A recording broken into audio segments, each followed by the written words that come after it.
I'm excited. I was telling you, I'm really excited for this episode because I think I've been hosting mostly, the guys I've hosted here, mostly, I want to say academia, they are doing their masters, their PhDs. So it's really exciting. It's really exciting for this episode because we are going to chat about engineering and entrepreneurship and where those two marry. So you'll tell us about your journey into entrepreneurship. How has it been so far? Advice for guys considering that kind of route. Yeah, so Dennis, introduce yourself. Tell us about what you are currently doing, the company you are running, and then I think we'll just pick up from there. Great. Thank you so much, Gladys, for hosting me on your channel and on this episode of GN Inspire. I've been following some of your conversations, and I'm glad to be contributing to be part of them as part of your journey in mentoring young people, especially in schools, and making good career choices. So my name is Dennis Kariuki. I am the founder and CEO of Creos Holdings Limited. It's an energy optimization company that helps homeowners, businesses, and communities access clean and affordable energy. We do this by employing our human-centered and cost-effective energy optimization products and services. There are mainly four. First one is the energy audits. Second one is energy management services. That one is the supply and installation of energy efficiency and renewable energy technologies. And finally, energy conservation training. I have a background in mechanical engineering from Jomo Kenyatta University of Agriculture and Technology. And my whole career I've just been building it about clean energy access. Yes. So I would say my journey began, where can I start? One of the most inspirational people that influenced my career, I'd say, is my parents, because they have a background in environment. So they are big in tree conservation and stuff like that. So I had no ambition of, first of all, joining an engineering school, but I knew I had to join a science-related course. So I remember during my third year in high school, one of my uncles who was a mechanical engineer gave me some mentorship tips on what courses to apply for. So for me, I was thinking electrical engineering, because I was thinking with the world going through automation and electrification, mechanical engineering would be at a course of the past. So he convinced me using a very small lesson that, do you know, even on this table, it is actually bending. So I was like, what do you mean? He told me you're going to learn that when you join mechanical engineering. That is really nice.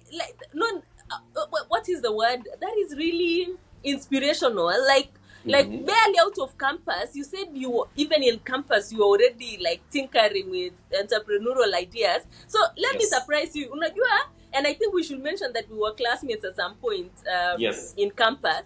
Yes. So maybe I never, and I think I'll be speaking for many people here that especially in the Kenyan context, I don't think there is a lot of celebration about entrepreneurship and the role of entrepreneurship and business in revamping economy and creating jobs and reducing unemployment. So let me give you the side of the story and then so that you understand why I'm really challenged and that I'm surprised that you were already like far ahead. So Mimi, when we were in campus, because I think I saw you leaning towards entrepreneurship and energy. I knew you were also very interested in energy. By that time, I was not even sure what I wanted to do with my life. I just wanted, just get those good grades. I even did not know why I was chasing those good grades. So I wanted to say, I remember even some courses like we did something to do with introduction to entrepreneurship or something like that. Yes. Do you know, if I'm being honest and I'm confessing here, I used to feel like we are wasting time. Like we should be doing maybe calculus 5. Like we are mechanical engineers. What are we doing? Learning entrepreneurship. We have no business learning entrepreneurship. Fast forward now, I feel like we are missing so much in our system when we don't encourage young people, especially people like yourself who are even right now. I think I consider myself an entrepreneur. Like I'm now starting to really appreciate business. Back then, I used to see some places like university. I never considered university to be a business. I never considered hospital to be a business. And some people say churches are business. Anyway, so pretty much everywhere we are, yeah, like entrepreneurship and business kind of run the world. So anyway, Yes. just so inspired that by the time we were not even clearing campus, you were already thinking about entrepreneurship. Yeah, sorry. So I hijacked your story, but you were saying, so 2016, that is, you were already leading a team. Yes. Was it this company you registered this company 2016? No. Or was it a different company? So actually, it was where I was employed first. Now where I learned my skills from. Aha. Yes. Was it a big business or was it a startup? No, it was still also a startup. Okay. And I really appreciate the period that I was there because I was able to appreciate the nitty-gritties that go into running a business. You know, if in a big corporation, you're a very small part of a very big machine. But in a small Yes. business, you are a very big part in a very small machine that is basically going to be growing around it. So I was able to understand the nitty-gritties of going to meetings. Despite my technical background, I had to be involved in the processes of decision making, advising. I had to understand what procurement does with respect to sourcing for new business and stuff like that, because now that would always affect my team's performance with respect to how they deploy the service to the client. So I think by 2016, I think that's when I got a team leadership position. And Okay. we moved on together until somewhere around mid 2017. So mid 2017, I decided to go a different direction, start doing some building services with some of the friends that we were still tinkering with to start a business with. So I started with one particular client. I think I stayed almost 6 months without getting any new clients. So my average income could not even pay the full rent of my bed sitter per month. Yeah. So, but by that time, I think I started also settling in life, and we're living with my girlfriend then, who's now my wife. So we supported each other until now. I got my first client around 6 months later, and as I got this first new client, now my friends who we were with in campus and were tinkering about engineering services, they had already now registered this company, Crews, by then, and they would involve me in some of their building services, solutions, technical engineering design, and stuff like that. So they asked me to come into their company, now this particular company, to start the energy department, because we realized that our services were complementary. So when they go to offer clients building services, building design services, they could also engage them in energy services. If I go to a client and we offer energy services, I could tell them to get involved with building services. So we're talking about installation or design of air conditioning systems, lift systems, and so on and so forth.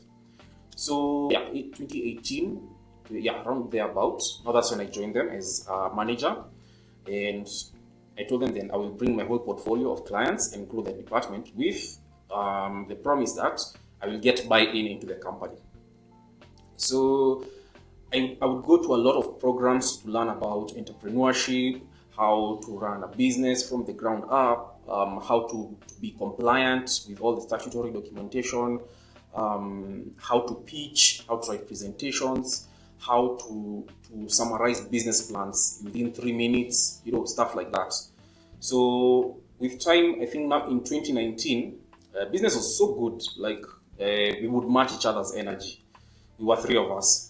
So I remember in 2019, around September, I called for, I would say like an emergency general meeting. So I had a strategy of how we would be working going forward, and I wanted to present it to them. So I called them, told them, hey, can we have a meeting? That time we had an office, I think, in Westlands. So I told them, I think I'm glad, the MD back then, I'm glad you've called for this meeting. We'd also like to discuss something with you. So I was like, this is great. We are all in sync. So me bring my agenda. The agenda was, I think we should be working like this. We should focus more on business development. And then when we get work, we can involve maybe interns, people still in university, and they do not know how to apply their skills in the real industry. So, because most employers, especially, they say that fresh graduates, you have to retrain them again for the industry. You realize that a lot of what you learned in school, you're not able to apply it in the real world. So employers will have to take you through a training again, which might be costly to them. So for us, we were looking at a gap we could fill, give these students opportunities to train with real industrial skills. Even if you look at technical drawing in school, now come and see how you apply that. In fact, all those things that you learned in technical drawing or AutoCAD, this is what the industry needs, and these are the standards out here. So for them, their agenda was, Dennis, we've secured a very strategic partner, and this strategic partner has given us two conditions. One, he's only going to bring his expertise or whatever he's bringing to the table if we leave Creos and start something else, and we are not willing to risk that partnership. And I was like, what? So, because there's courtesy of how we had talked when you joined us as a manager, we didn't want to up and just leave. We wanted to give you an option. Would you like to retain the company or just close it down? I thought about it, and I was like, I'd invested a lot of time, passion in growing the brand. We had done so many things together. So I was like, no way, I can't be selling this at this particular juncture. So I told them, we can't just be closing shop. What you can do is just sell me the company. So that's how I ended up. It felt like a heartbreak. If you've ever been in love and umeachwa, yes, that's how it felt. So by that time, Setolu had started something else way before I started being the manager here, and we're doing something in building and construction. So my current partner, he was a student in Kenyatta University. So our office is basically located in Chandaria University. Chandaria Center in Kenyatta University. So I heard about this center, and they take up ideas and help entrepreneurs grow the ideas to full businesses. So our first product, the one that I told you that I did in campus of melting sand and plastic to make a paving block, we pitched it here, and they really liked it. So they have actually, this is one of the flagship products that we have. This is like a cardboard block. Wait, Dennis, I have to Yes. ask, is this the Plajiwe? Yes, exactly. This is now the Plajiwe. Wait, I love the name is so innovative. Like I want to. So sorry to cut you. I want you to explain where the idea came from. Like how did you? Because we have sand. Did you say sand and plastic? We have those two. Has it no one has ever thought of combining them in whatever ratio you guys are doing it, and where did that idea come from? And then also the name is so nice. I really like. I was seeing as Plajiwe. It sounds like a Swahili name, and I was like, what? It's plastic and jiwe. Yes. Yeah. So the idea, we started it in campus still in JKUAT. So when we did it then, we didn't have enough resources, but we saw that this is something that we can really go forward with it. And no one was doing it in this part of the world. I remember, I think these things started being popular now about 2017 there. I think right now I know 3 other companies here in Kenya doing something similar. So for us, we never really took off, but I will tell you about the reasons why. So this was our flagship product. This is what got us incubated in this center. So basically, this is for paving, and then we had some roofing products. Those two products. So we got incubated here so that we can be supported. We got a lot of training with how to do the presentations, to pitch. We got opportunities to pitch, but you see now at the end of the day, you have to sell. So we realized one of the biggest challenges was that our product was very raw. Let me just say that it was not finished nicely. So because now we did not have the industrial capacity to reproduce it. So we found one company that was doing that here in Kenya, and we approached them and we told them that we would like you to manufacture for us this particular product based on our ratios. And considering I have an engineering background, I knew with different sizes of sands and different types of plastics, you will combine different types of products. So like plastic, for example, you have PET, the normal plastic bottles. And then there is a HDP that is used in carrying vegetable oil. And then there are so many other types of plastics. So all of those plastics have different qualities, and also sand grains also have different sizes. So depending on the sizes of grain of sand and the type of plastic you mix, you may get a myriad of products. So we told this particular manufacturer that he has to produce for us using those particular specifications. But now when it came to cost, it became very expensive. Like whoever we are competing with, they're selling their product at 900 shillings, 1,000 shillings. But for us to be manufactured for and for us to even make a profit, we had to sell at maybe double the price. So I got another lesson there that also sustainability products are also not that cheap. Yes. So my partner has studied energy engineering here in KU, and me had experience in energy. So we decided, let's just leverage on the skills we have. We see whether we can raise money through offering services. Services are also low cost. And then we raise money for maybe we can build our plant in future for this particular product.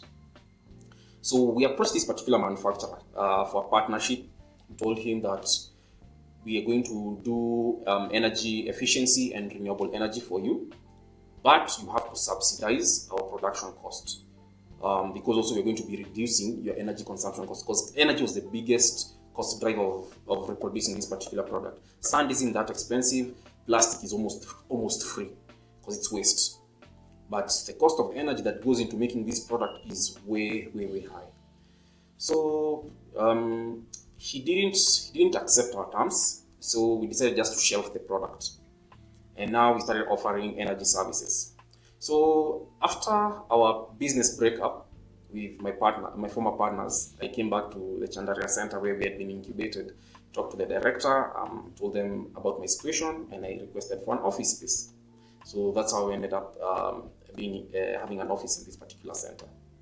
So in 2020, most of our clients are basically in the hotel and horticultural industry. We're talking flower farms, vegetable farms, etc. In 2020, I remember in February, we had gone to pitch one of our services to a client in Jomo Kenyatta International Airport, a hotel. And one of the key things, I had researched a lot about this client and I was sure that we were going to be closing them. So when I went to pitch, and I was told by the HR that things right now are not looking nicely because flights are not going, and our occupancy, despite the fact that almost 60% of the occupancy were flight attendants, they're also not coming. Then the reality of COVID hit me. You know, I was feeling like these things, is not going to affect us, But that particular day, I remember I left that presentation with my roll-up banner outside the gates, and I was like, what? Is that the reality? That like business may come to a standstill, And in mid-March, when now the COVID restrictions were imposed here in our country, I had to call my team. We were three then. I had to call my team and told them we have not worked from home, we have to take maybe salary cuts, and also we may have to rethink what you're going to be selling, because just like that, our whole sales pipeline went into ashes, considering, you see, we are working with only hotels and flower industries a lot. Flowers are not being exported because who are buying them are indoors. Hotels are also not being visited because everybody is indoors. So biashara yote yenye mko mmetengeneza inakaa kuwa mzuri, it got lost, all of it. So we were at home all that time. So we're just sharing content about energy conservation online, social media, like that. And because now everybody now is working from home, you see now also the energy strain in the household also increases. If you're used to paying, let's say, 1,000 shillings per month for electricity, right now by then you may be paying maybe 2K or even 3K. Because now if you have a family, there are kids watching TV all throughout the day, there's the internet usage, the laptops, all those things that are being used. There are kettles to keep on making your tea na vitu kama hizo. So I realized that it was a very underserved market, that people are not aware of energy conservation and energy optimization in the households. So I would do small experiments in my home and share with them, share with people online, and people asking, where can I get this information? Where can I get this information? And so it is through such problems that now you get to get innovations. So around the same time, there was a lot of issue about hand washing and so on and so forth. So one of the clients that we were serving, we were doing a water conservation project for them, because water has a direct relationship to energy. For you to get water, it has to be pumped. So if you use less water, the less pumping energy you'll use. So we came up with products, and what I really like emphasizing, especially on our services, is we do it using a human-centered approach, whereby it's not us who gives the ideas, it's we create the ideas together, the client and us, we create the ideas together. And some of the ideas we've ever come together with are very brilliant. Like, for example, this particular client, we were training the hotel staff, the housekeepers, how could we conserve water? So one of the ideas that came out was, you see, when you go into a hotel and then you run the hot water, a lot of the cold water has to run fast before the hot water comes out. So we came up with an idea. We could introduce something like a bucket inside the hotel room, whereby the guests can fetch that water and they're given instructions, please put the water aside, it will help us in cleaning the room. So it also conserves water. And I was like, that's a very brilliant idea. And then one of the staff showed me a video of a water efficiency tap. And I was like, so we get such? I told them, of course. So I went quickly, researched deeper into the product, and created some contacts in China to do the manufacturing for us. So for the same particular product. So we came up with this particular product. It's called a high efficiency aerator. It's fixed at the mouth of the tap. It's even branded our name. So it reduces water consumption at the point of use from 60% to 90%. There's two types of settings. One that releases water in some form of mist, and the other one releases water in some form of like droplets of rain. So you fix the tap, it looks something like this, and it has this particular control here. So it reduces the water at the point of use by a lot. So then there were those guidelines, wash your hands for 2 minutes. So you realize that most taps will release water maybe at 7 liters per minute. But now our tap will reduce that to something like almost 0.9 liters per minute. Yes, that flow rate, and we still get it clean. So we were recommending it for kitchen taps and wash hand basins. Anywhere that you need to fetch water, it is not recommended because the flow rate is very little. So yeah, that's how we came up with this particular product. Started sharing more tips on energy efficiency online. Then I realized that some of this knowledge, you see now, if I speak from a technical background, somebody who does not have a technical background may fail to understand the product or even what you're trying to tell them. So using examples, I saw using examples was the best way to teach people. And that's even how I was taught from early childhood. When even I was having problems with math, my mother would always tell me, draw. John has 2 apples, Mary has 6 apples. You draw the apples. So using examples, I learned that people will understand technical concepts easier. So I remember I came up with the idea of a game. Now this is around 2021. This particular game, I modeled it after Snakes and Ladders and Monopoly. And it is supposed to teach people how some of their behaviors affect their energy consumption, either to increase their consumption or reduce their consumption. So this particular game is the innovation now that we are working with at the moment. It's known as the Optimizer. It's a board game. So all these things are made in Kenya. This is how the board game looks like. Then these are the products that go into the board game. So the game also simulates how much money you save, because that's why there's money there if you implement energy efficiency, and how much money you waste if you do not implement energy conservation measures.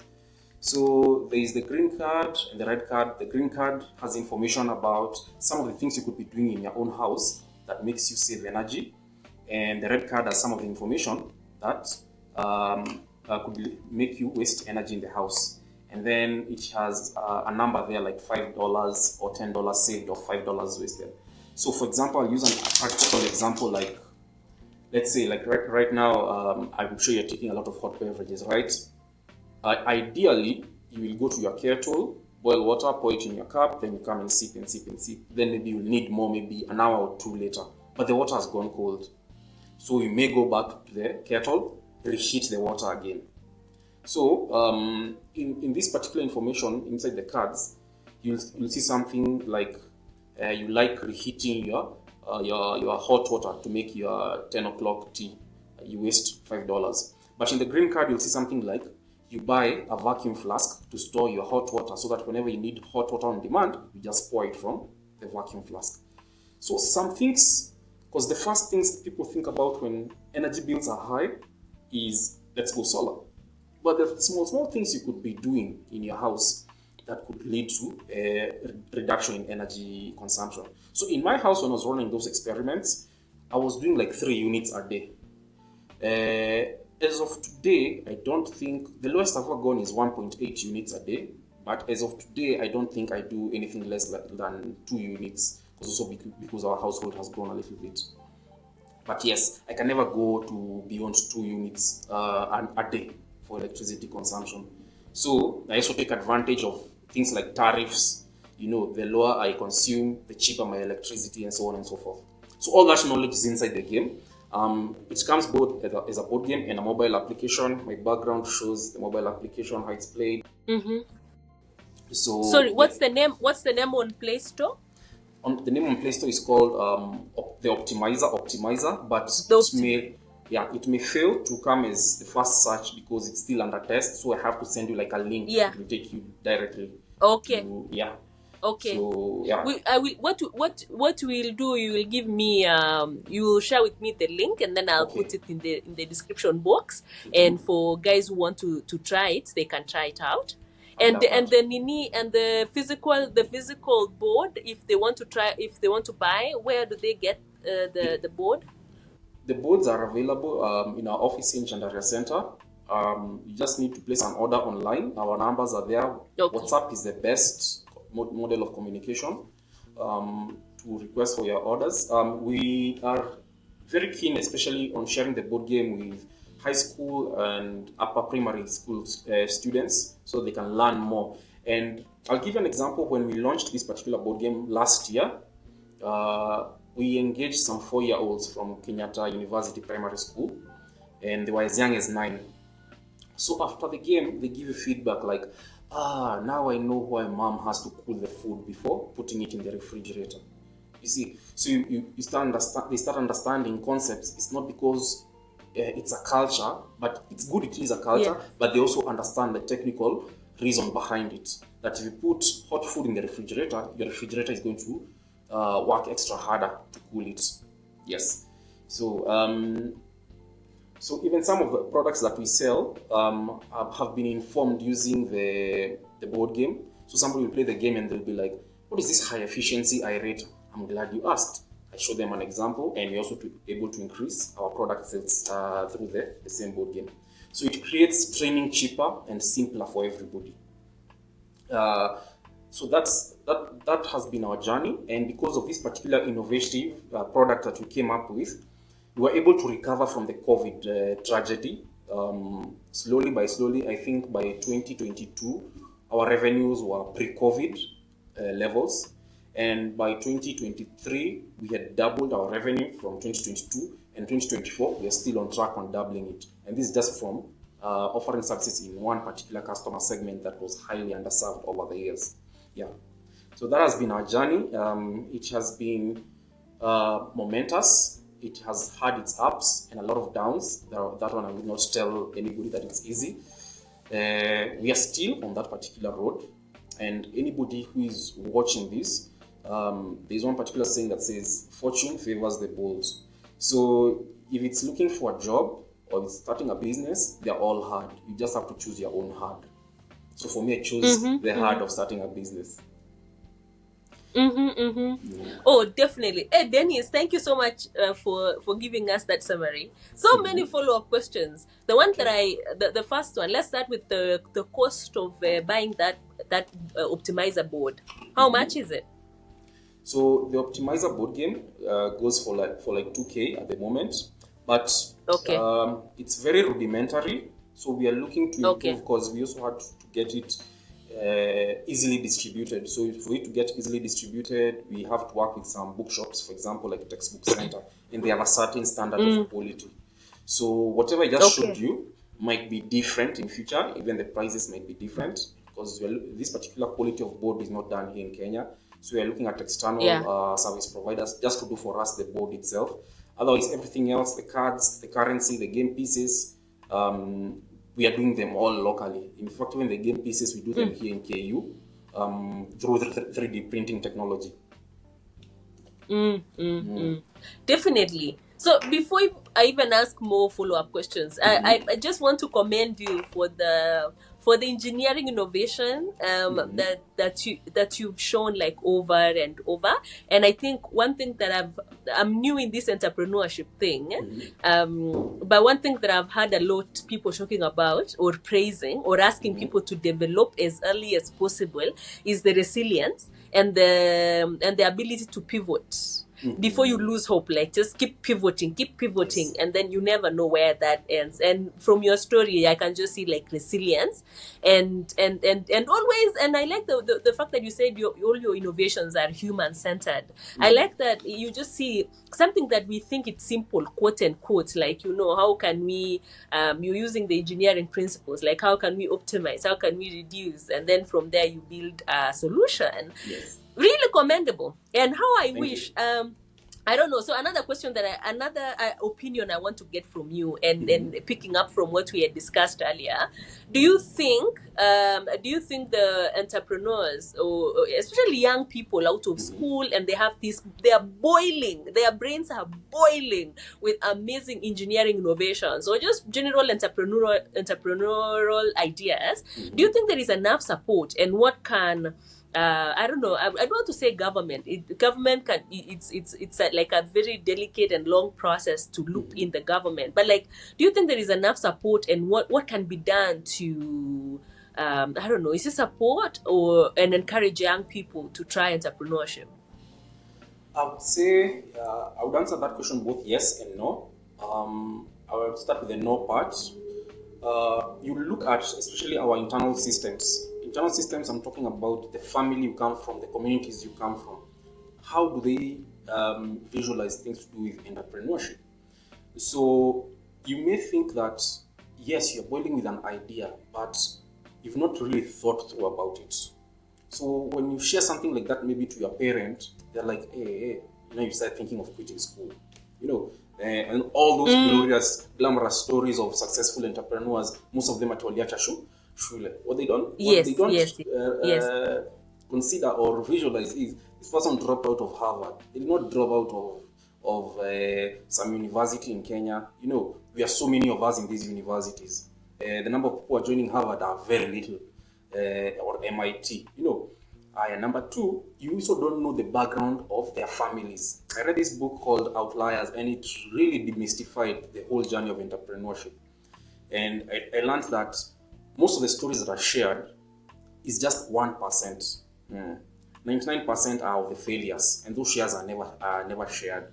And that is one area that the culture and the generation that we come from are still stuck there, that business will not work for you. You have to go to school, you have to go outside, work, get a job, save, and then you start your business. But in today's world, it doesn't work like that. So you may lack the support from home.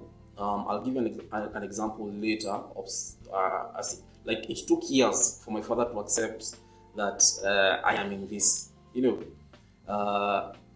Another thing is the school system, for example.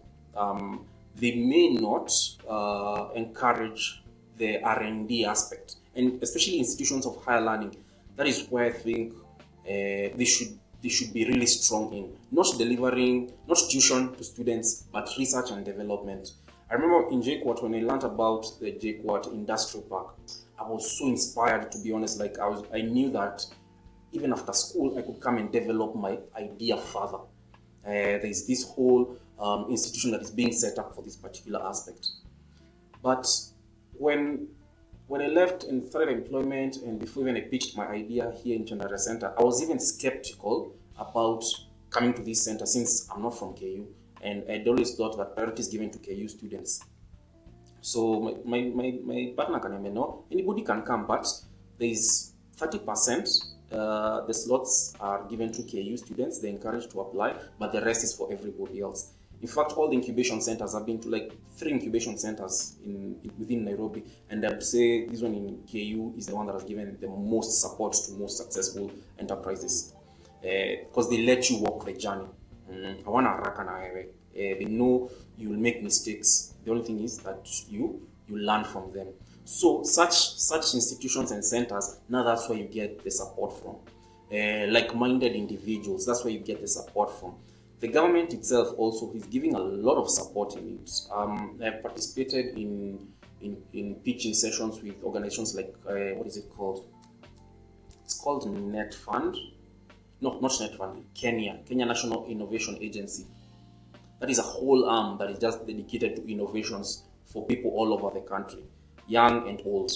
Yes, so there is that particular support for anybody who is looking for it and they're lacking it wherever they are. They can just look up these particular incubation centers and this Kenya National Innovation Agency. Those are institutions that are going to really help you and grow with you. Yeah.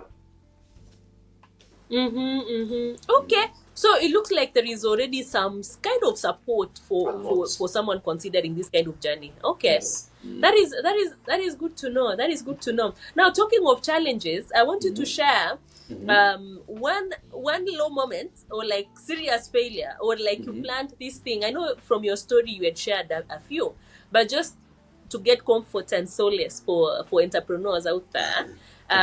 Tell us about a situation when you planned to do something and then it failed. Then you had to wake up, brush yourself and try something else. And then also share about, so when you look back so far through this entrepreneurial journey, what has been the highlights? Like if you were to single out one event or one thing that you'd say this has been the most positive or the highlight of all this journey so far. So I'll start with my lowest moment. Especially, I think it was just during the COVID period. Okay. So all our strategies are just not working out. Selling things online, our taps are not moving. The board game is not ready. It's still a prototype. It dawned on me that I think I need to do something else. So I started a food business. I was doing baking. And I realized I did a lot of research in Kariobangi and I wanted to do mandazis and donuts. So I visited a relative in Coast, and I shared my auntie. I shared with her my frustration in business, what had happened, and she had linked it to spiritual happenings, of which I had not thought of that particular aspect also, but she told me that for her, she has started also so many businesses in her life, and she has been there at the top of her career in business, and she also come back to the bottom. But for her, she does not lose hope. So whenever I go, she really makes for me all these coastal dishes. So I remember one time she made for me these donuts, and I was like, these ones I have to take home. So when I took them home, I came back now with the idea of let's start a bakery. So I shared the donuts with my wife, and she was like, "What, these donuts are amazing. So let's ask for the recipe." My auntie gives us the recipe. So I start doing research of how to do commercial baking and stuff like that. So I start a bakery. I go to my friends in the neighborhood, I ask them, how much should you buy these donuts at? They tell me their prices. Okay, set up the prices there, and I see I'm making a profit. So I started the donut baking business. So I remember I was looking for about 30,000 shillings just to buy a fryer, a gas-fired fryer, enter into pay rent for the new shop because we couldn't be doing it in the house because of health concerns and stuff like that.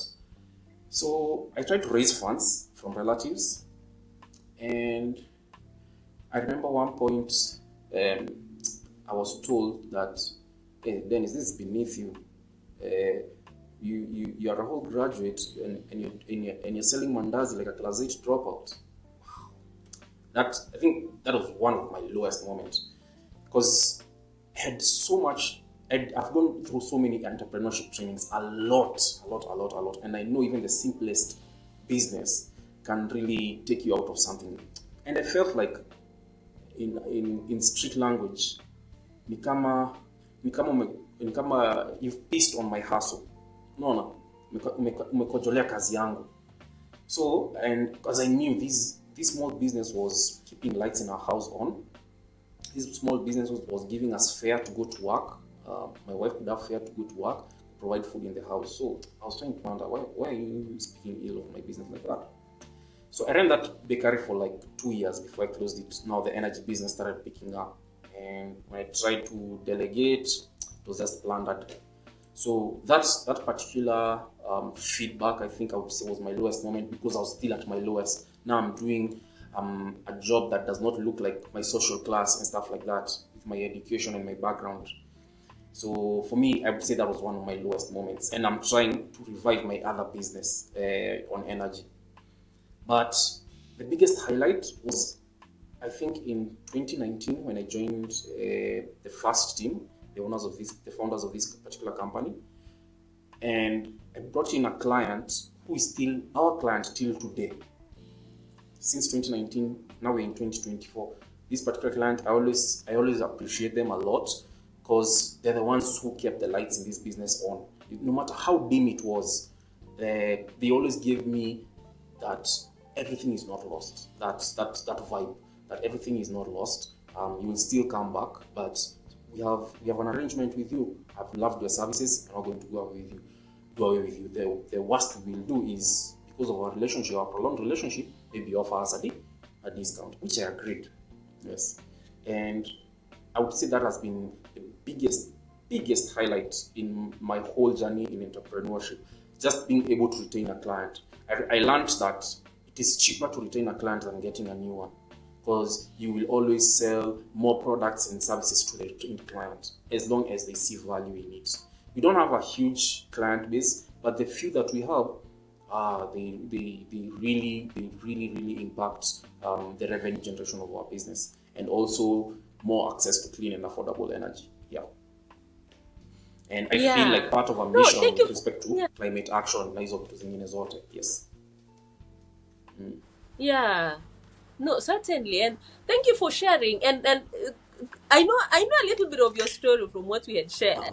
But like, the more you sharing your entrepreneurship story, I'm like, you have entrepreneurship gene, like it's inside of you. Like, you would sell anything to have your own thing. Like, you will start from ground up, and it's really commendable, because I know it's not. We don't have, all of us. We don't all have that kind of resilience. Yeah, so really commendable. The follow-up question would be, like I mentioned, hearing you talk about your story, and you can just see an entrepreneur. I'm just curious to know, where did this start? Because you studied mechanical engineering. Where did this entrepreneurship thing, was it from undergrad? Was it watching your parents? I think you had mentioned your parents earlier. Where did this come from? Because I know, even personally, I will not even, I'm not going to lie. Like, if to say me COVID and things were not working well in the company, me, I'll just like, you know what, let's close this company. Let's try, because you have papers, and you studied in like top engineering school, and you can definitely get a very good job somewhere, but you were not even considering that. You were like, we will continue building this thing ground up. Yeah. So where did this entrepreneurship thing, where did this come from? So I would say my parents are career civil servants, number one. So for them, entrepreneurship is like, it's that path of people who have lost hope, for example. Not people who have everything going on for them and they can do their own thing. So I would say the influence for the industry that I got in, I would say that one I definitely got it from my parents. In fact, with time, because you see now, both parents have to come on board to accept who you are at one particular point. And I think my mother was one who was more accepting that, okay, this guy has chosen that. So she would even share for me opportunities to apply for funding and stuff like that. For my father, also for him, it came way later. And now that's when he even started introducing me to his friends that, yeah, my son does this kind of a job. And you see, so I had to change their mentality first. But the biggest driver that drove me to entrepreneurship was my first employer. My first employer was an entrepreneur, number one, and he had brilliant ideas. And he encouraged us to come up with ideas within the company. So it's called entrepreneurship. Yes. So he would provide also the privilege of taking me to high-level meetings, listen to how they discuss, how deals are made in boardrooms, you see, such things. And he really inspired me. I had this particular journey. I told myself that I'm going to go into employment for 7 years, get my professional papers, and then start my own thing. But my journey was cut short somewhere. Life has a way of just making its own path. You don't make it for it. So he was my biggest inspiration to go into entrepreneurship, because most of the ideas that I came up with, he would implement. You tell them, lead with that, develop it, sell it to our clients. And most of the first services that we had started offering, I had molded after those services that we were offering in my former employer's company. Because even when I was deploying those services, I saw gaps which he was unable to fulfill, maybe due to financial constraint or maybe a relationship with the client. And I told myself, now that is the gap I'm going to be filling in. His pricing model was also not good. I would tell him, hey, stop charging clients. This is too low, because where we're getting the services of this particular technology, the cost is also high. So we should charge a premium for the service that we are offering. But no, he was like, no, let's just charge them cheap. So that is where I would say was my biggest inspiration to going ahead with entrepreneurship. Yeah. And also just reading about other successful entrepreneurs and their journeys, I realized that there's a common pattern. Nobody starts at the top. Yes, nobody starts at the top. But I would always put a caution, and there are some people you may look up to this person as a successful entrepreneur, but you should also look at their background. Some of them, Donald Trump says, or not even Donald Trump, talked about Aliko Dangote, keeping the context African. He says he was given a small loan of $100,000. He was given a small loan of $100,000. In this part of Africa, that is not small. So, pia wewe ukitaka kuanza biashara yako, be also conscious about the background of the person you're emulating. Even my employer, his father was a huge successful politician in the coastal area. So, he's already coming from wealth. And then number 2 is choosing your hard. So for me, I thought, especially transitioning between employment and entrepreneurship, there's always that point things are not working out. Actually, I'll tell you for sure, in 2020-21, I sent CVs. I even went to interviews. But I realized there's one particular job I had applied for Kenya Pipeline, and they needed the document delivered physically. So when I got to Kenya Pipeline office in industrial area, and then we're told, drop your CVs there. And then I look at the pile of CVs, they are falling on the floor. And I'm asking myself, how many positions were advertised? I don't know, 3. They left there laughing. The matatu had boarded to deliver my CV. I did not know where the stage is. So it said, I'm sitting next to the conductor. Do you know we alighted that matatu like all of us delivering CVs? That whole matatu, 14 people, were all delivering CVs to Kenya Pipeline. And I was like, yo, is this the life that you're signing up for? sending CVs, and then you never get feedback. That is something that always pissed me off. Never getting feedback from employers. So I chose a hard. I choose the hard of sending CVs or choose the hard of sending proposals. With proposals, you're able to get immediate feedback that we have not budgeted for that particular service. We budget for it next year. We've already engaged a different service provider, so sorry about that. Maybe next year when we're changing service providers. They always give you feedback, because the worst that will happen is kuambiwa no. That is the worst. And the more no's you get, then you realize this job is not even that hard. Unlike the lack of feedback you get with CVs. And one thing that we do, especially in our company, is once you come for an interview, we'll give you feedback of how you performed in that interview, why you are positioned what, where you went, where you scored lowest, where you can improve on. And that helps also the next person who is applying for the next job know where to improve from. But for me, I realized nobody gives me feedback. So if I apply for the next job, I don't even know the mistake I did in my previous application. So how am I going to improve? That was also something that we have integrated in our company when we are doing hiring. Yes. So yes. Yeah. Choose your hard. I like that. I really like that. So now that you mentioned about jobs, in case do you take interns? In case there are guys who like your story and what you guys are doing in the energy optimization and energy efficiency. Do you and then where should they? I suppose your website maybe, but yeah, do you offer internships or yes? Are you open for jobs and whatever? Yes, our career progression basically starts at internship level, and for interns we take fresh graduates. You have to be fresh graduates, so that you have zero experience to maybe maximum 2 years. Our internships are paid. We really take attachments, because one thing I do not believe in is unpaid labor.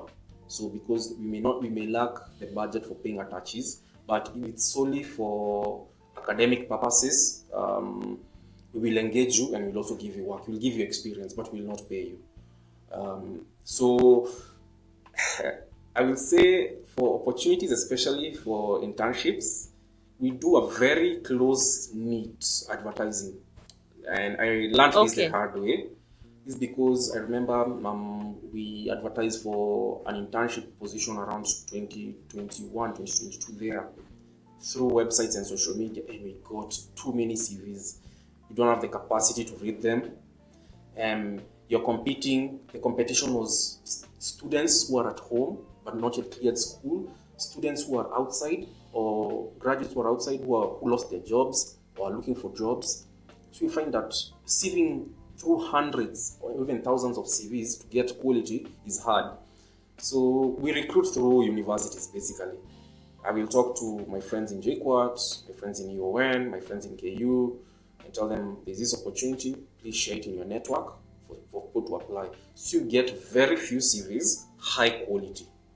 Yes.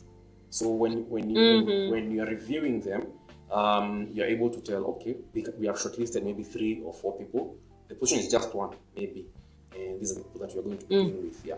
So if you're looking for opportunities, especially in our company, you'll just find them through university. You'll not find them in the public domain. Yes. Yeah. Okay. No, that is fair enough. And I like that strategy.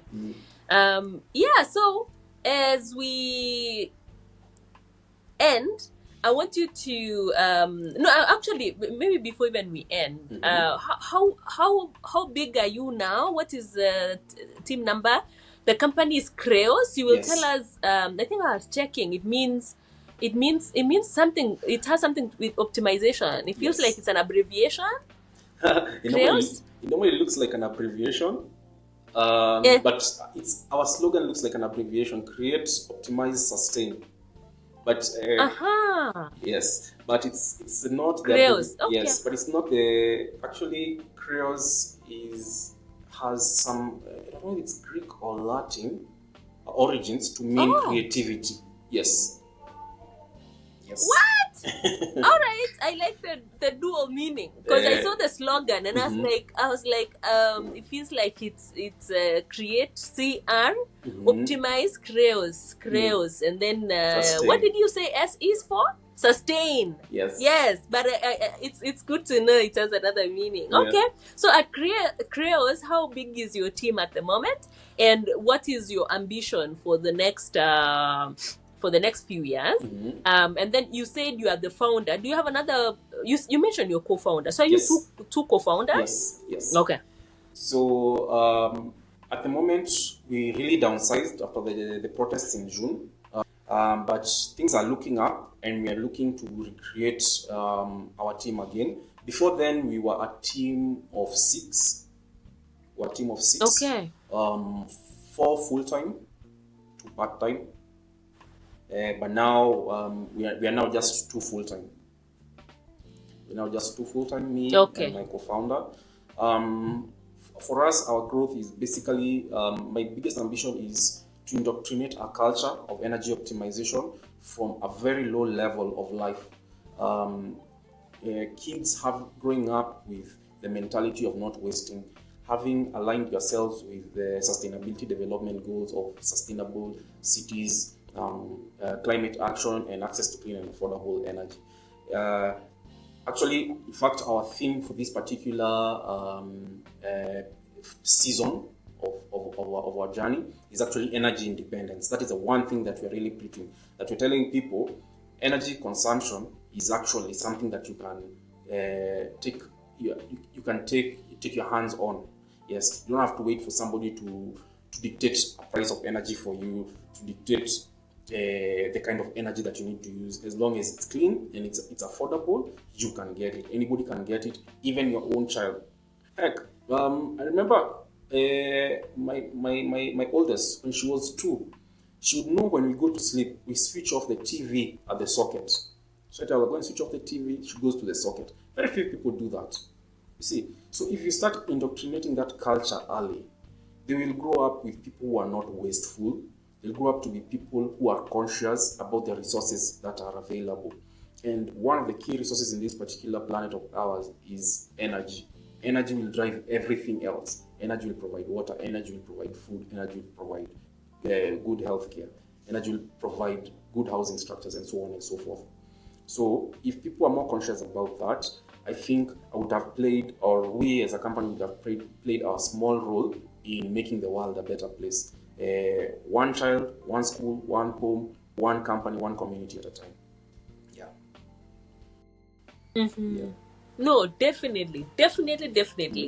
Yeah. Do you how is do you feel like the space, the energy efficiency and sustainability, how has it been changing? Do you think there is a lot of changes at the moment, or has it been from your analysis and also like looking into the future as things are changing? Yeah. How do you see the landscape generally? To be honest, I think the landscape is growing a lot and fast.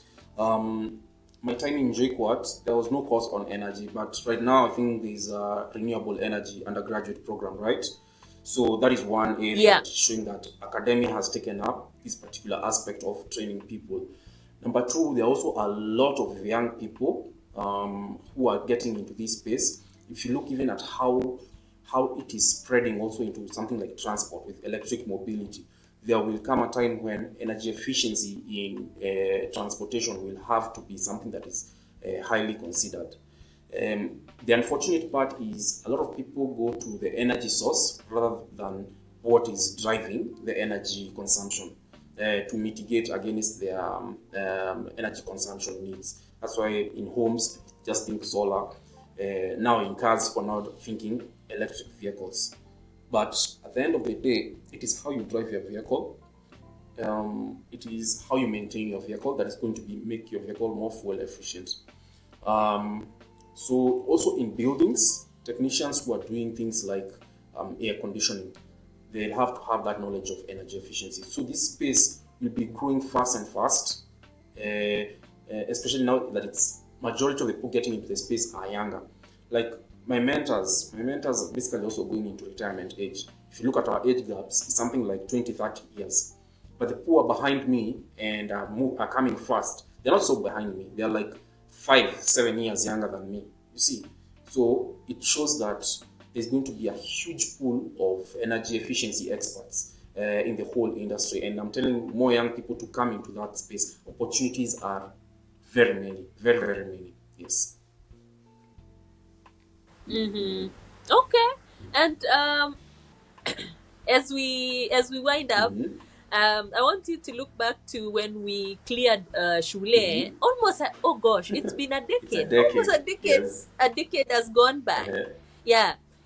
What do you wish now, with what you know now? Yeah. What do you wish you had been told while we were almost clearing campus and you were having this ambition of, starting your own company, going the entrepreneurial journey, engineering innovation? What do you wish? One thing you wish you had been told. Like, my network is my net worth. I think that is a concept I learned very, very late in life. I started participating in school club activities very late. I think if I was in something like JQuat says from first year, my trajectory would have been way different. Like, I would have a different perspective of entrepreneurship. But I joined JQuat says, I think, in my 4th year. Because now I look at the professional bodies I am in, some like the one for energy, Association of Energy Professionals East Africa. They actually even have a student chapter and engage students in activities related to energy. But back then, I did not understand what being in a club meant. You see, so I started joining my clubs very late in campus. I think that was around the same time I tried joining Toastmasters. Around the same time, I think I started being more active in what do you call it? The prayer groups, the Catholics, forgetting, but in Kikuyu they are called Mwaki, fire, meaning fire. Small Christian communities, that's the word. Yes. Yeah. So the fact that I wasn't networking then, and I did not know the impact of networking. Also, when I got into employment, I think I got out of employment too early, and that is one of the greatest regrets that I also have. I left employment without a network.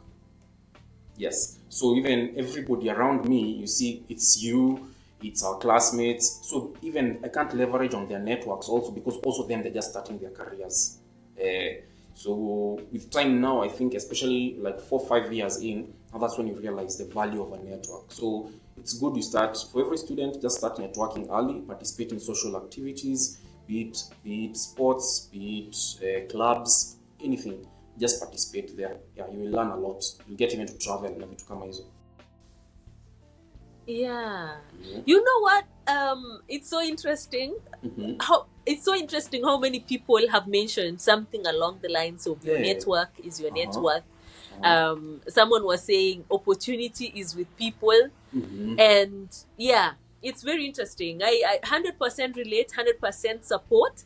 At least you joined JQuat says. Me nilikuwa naona why people wasting time going to clubs instead of going to library.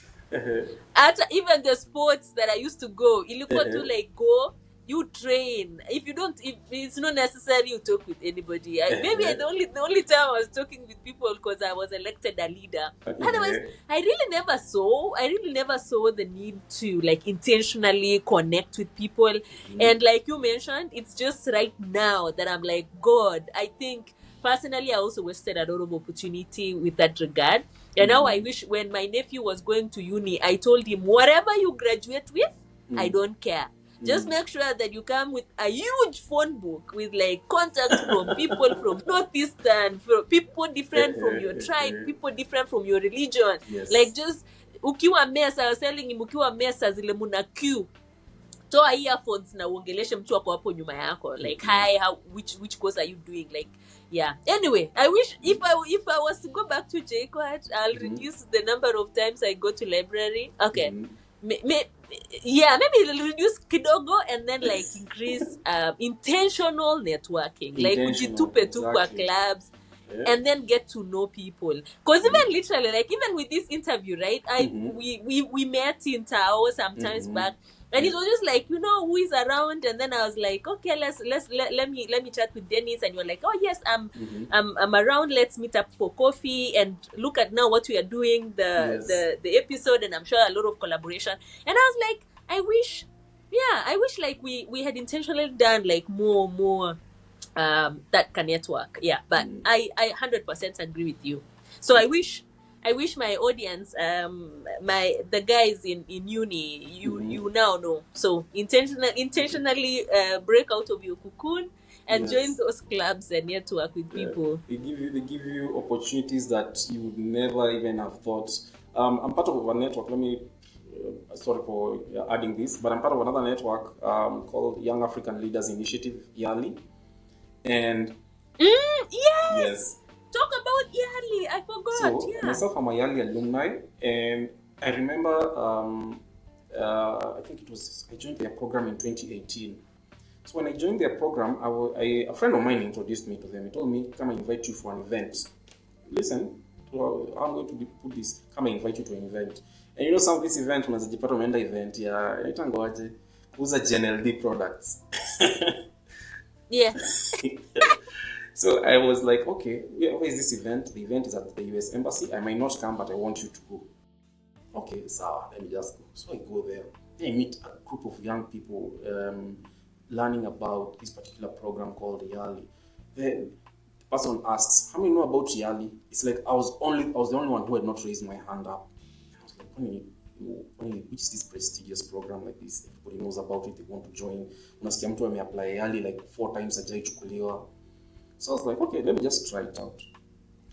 With my first attempt, I got into the network.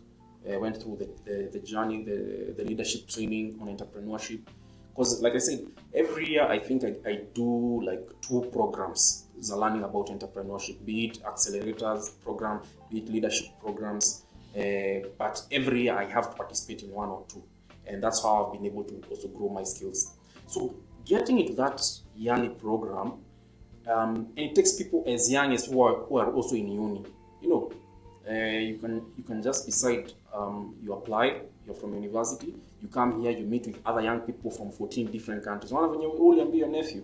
Go and take contacts from different regions. Now you come into this in this program, you get a network of people in 14 different East African countries. So your network continues to broaden. Continue collaborating and sharing ideas, envisioning your continent and your countries looking different here in Africa, because all of you are different by the same passion and the same drive for change. So being in those particular networks, because you'll find even in the universities, there are people who are YALI alumni, and there are people who can really enlighten you on some of these things. For me, I had to learn them outside such environments. But when you're inside a schooling environment, the opportunities are endless. People even sympathize with you. Like, you're a student, you're a comrade. Hey, acha nikubaie lunch. Na vitu kama hizo. When somebody's buying you lunch, you can take that opportunity to nick into their brains, learn what they're doing out there na vitu kama hizo. So yes, let me just use this opportunity to encourage people to apply for the YALI program. Yes, please. Yes. I'd forgotten about it. Maybe even we should get another time we just talk about YALI, because I know many people would want to hear the experiences, the application process and all that. But people should definitely look it up. So Dennis, we've spent almost 1 hour here, so I want us to close it here. Any last word for my audience, and then we will wind it up here. So one last word is, I'd written it down. No, I hadn't written it down. But one last word is continue listening to Gladys, Gen Inspire. Gladys is also an inspiration to me. She was a leader in my class. The tips that she shares through her channels, the people that she brings on board. I've watched a few of her episodes. Keep on watching, keep asking questions. If you would like to reach out to me, all our social media handles are at Krios Kenya. That is on Facebook, on TikTok, on Instagram, and LinkedIn. Yes, at Krios Kenya. You can always reach out to us from those channels. Yes. Yes, I'll put your link in the description box, and guys will reach out to you. Yeah, and also ask they download our about game. the optimizer. Yes, they download our Yes, game. about the optimizer and all that. Yeah. Yeah.